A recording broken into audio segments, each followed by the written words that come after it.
este PowerPoint vamos a hacer un recorrido sobre el ensayo número 3 denominado Metamorfosis de la pubertad.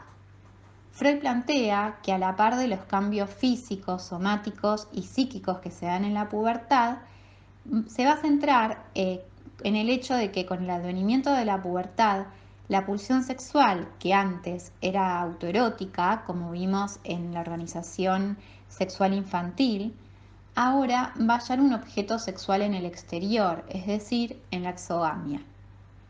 En la organización pregenital, como vimos anteriormente, se partía de pulsiones y zonas erógenas singulares que, independientemente unas de otras, buscaban una ganancia de placer.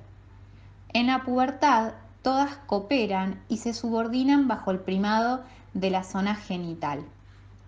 La pulsión se pone al servicio de la reproducción, es decir, que se vuelve altruista. Con el advenimiento de la pubertad, Freud va a diferenciar lo que es placer previo de placer final y va a denominar al placer previo como aquel provocado por la estimulación de las zonas erógenas, similar al que ya se podía observar, pero en escala reducida, en la organización sexual infantil. Este placer previo tiene que ver con los actos preparatorios de la nueva meta sexual. El placer final corresponde a la satisfacción sexual, es nuevo y tiene que ver con las condiciones que se instalaron gracias a la pubertad. Por eso se tiene lugar este nuevo placer.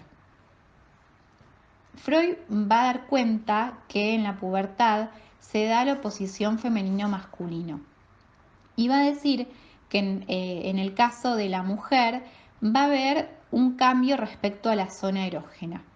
Dice que en la niña, en la fase fálica, la zona erógena se situaba en el clítoris, que funcionaba a modo similar de la zona genital masculina.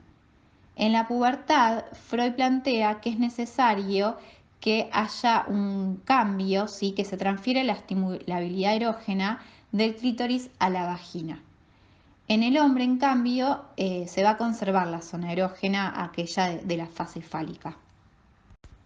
Freud va a plantear que en la pubertad se da la conformación definitiva de la vida sexual y por ende el hallazgo de objeto.